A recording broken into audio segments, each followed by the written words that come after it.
नमस्कार, आओ मिलकर सीखे चैनल पर आपका हार्दिक स्वागत है। इस वीडियो में मैं लेकर आया हूं कक्षा 7 भौतिक विज्ञान की दैनिक और वार्षिक पाठ योजना, जिसमें प्रकरण लिया है समतल दर्पण।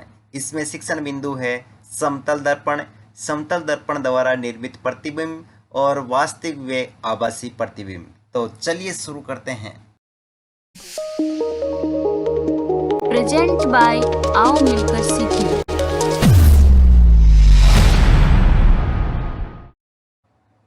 सर्वप्रथम लिखेंगे विद्यालय का नाम, जहां पर आप ये लेसन प्रस्तुत करेंगे। कक्षा 7 विषय भौतिक विज्ञान प्रकरण समतल दर्पण। यहाँ पर दिनांक, कालांश और समयावधि 30 मिनट। फिर टेबल ड्रॉ करके एक तरफ लिखेंगे शिक्षण उद्देश्य, दूसरी तरफ अपेक्षित व्यवहारगत परिवर्तन। शिक्षण उद्देश्य में पहला लिखेंगे ज्ञानात्मक। इसमें लिखना है विद्यार्थी समतल दर्पण से संबंधित विभिन्न तथ्यों का प्रत्यास्मरण कर सकेंगे। विद्यार्थी समतल दर्पण से संबंधित विभिन्न तथ्यों का प्रत्याविज्ञान कर सकेंगे। अवबोध, विद्यार्थी समतल दर्पण से संबंधित विभिन्न तथ्यों की व्याख्या कर सकेंगे। विद्यार्थी समतल दर्पण से संबंधित विभिन्न तथ्यों को समझ सकेंगे। ज्ञानोपयोग, विद्यार्थी समतल दर्पण से संबंधित विभिन्न तथ्यों से संबंधित ज्ञान का प्रयोग उच्च अध्ययन में कर सकेंगे। विद्यार्थी समतल दर्पण से संबंधित विभिन्न तथ्यों से प्राप्त ज्ञान का दैनिक जीवन की नवीन परिस्थितियों में उपयोग कर सकेंगे। फिर है कौशल, तो इसमें लिखेंगे फर्स्ट क्वेश्चन, कौशल में फर्स्ट पॉइंट, विद्यार्थी समतल दर्पण से संबंधित विभिन्न तथ्यों की जानकारी प्राप्त कर सकेंगे। विद्यार्थी समतल दर्पण से संबंधित विभिन्न तथ्यों को चित्र द्वारा प्रदर्शित कर सकेंगे। अभिरुचि, विद्यार्थी समतल दर्पण से संबंधित विभिन्न तथ्यों के विषय में जानने में रुचि ले सकेंगे। विद्यार्थी समतल दर्पण से संबंधित विभिन्न तथ्यों के विषय में विचार विमर्श करने में रुचि ले सकेंगे। अभिवृत्ति, विद्यार्थी समतल दर्पण से संबंधित विभिन्न तथ्यों के विषय में सकारात्मक दृष्टिकोण उत्पन्न कर सकेंगे।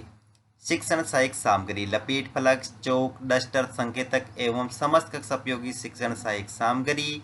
पूर्व ज्ञान में लिखेंगे विद्यार्थी समतल दर्पण के विषय में सामान्य जानकारी रखते हैं। फिर है प्रस्तावना प्रश्न, जिसमें टेबल ड्रॉ करके लिखेंगे छात्राध्यापक क्रियाएं, दूसरी तरफ विद्यार्थी क्रियाएं। अगर आप छात्राध्यापिका हैं तो जहां पर भी छात्राध्यापक लिखा है उसकी जगह आप छात्राध्यापिका लिखेंगे। इसमें फर्स्ट क्वेश्चन, किसी एक दैनिक उपयोग में आने वाली चमकीली वस्तु का नाम बताइए। समतल दर्पण। समतल दर्पण पर प्रकाश गिरने से क्या होता है? दिशा परिवर्तित हो जाती है। अगला क्वेश्चन, दर्पण द्वारा प्रकाश की दिशा में परिवर्तन होना क्या कहलाता है? प्रकाश का परावर्तन। प्रकाश के परावर्तन द्वारा समतल दर्पण में किस प्रकार का प्रतिबिंब बनता है? समस्यात्मक प्रश्न। उद्देश्य कथन में लिखेंगे आज हम समतल दर्पण के विषय में विस्तार पूर्वक अध्ययन करेंगे। प्रस्तुतिकरण, जिसमें टेबल ड्रॉ करके लिखेंगे शिक्षण बिंदु, छात्राध्यापक क्रियाएं, विद्यार्थी क्रियाएं, विधि प्रविधि और श्यामपट सार। शिक्षण बिंदु में पहला लिखेंगे समतल दर्पण। इसमें विकासात्मक प्रश्न में फर्स्ट क्वेश्चन, घरों में उपयोग होने वाला दर्पण कौन सा है? समतल दर्पण। समतल दर्पण द्वारा क्या निर्मित होता है? प्रतिबिंब। प्रतिबिंब निर्माण में समतल दर्पण किस प्रकार सहायक है? निरुत्तर विधि में प्रश्नोत्तर विधि। फिर है छात्राध्यापक कथन, तो इसमें लिखेंगे समतल पोलिसदार चमकीला पृष्ठ समतल दर्पण कहलाता है। समतल दर्पण की एक सतह चमकीली तथा दूसरी सतह पोलिसदार होती है। समतल दर्पण की चमकदार सतह द्वारा प्रकाश के परावर्तन द्वारा प्रतिबिंब बनते हैं। और विद्यार्थी क्रिया में लिखेंगे विद्यार्थी ध्यानपूर्वक सुनेंगे। विधि में वाक्यान विधि। और श्यामपट सार में लिखेंगे समतल दर्पण वे समतल पृष्ठ होते हैं जिनकी एक सतह पोलिसदार व दूसरी सतह चमकीली होती है। फिर है बोध प्रश्न, तो इसमें फर्स्ट क्वेश्चन लिखेंगे समतल दर्पण की किस सतह द्वारा प्रकाश का परावर्तन होता है? चमकीली। अगला क्वेश्चन है चमकीली सतह के विपरीत समतल दर्पण की दूसरी सतह कैसी होती है? पोलिसदार। विधि में प्रश्नोत्तर विधि।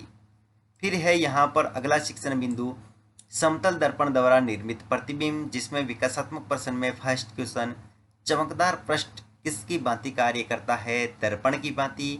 समतल दर्पण की सतह कैसी होती है? समतल। अगला क्वेश्चन है समतल दर्पण द्वारा प्रतिबिंब निर्माण किस प्रकार होता है? निरुत्तर विधि में प्रश्नोत्तर विधि।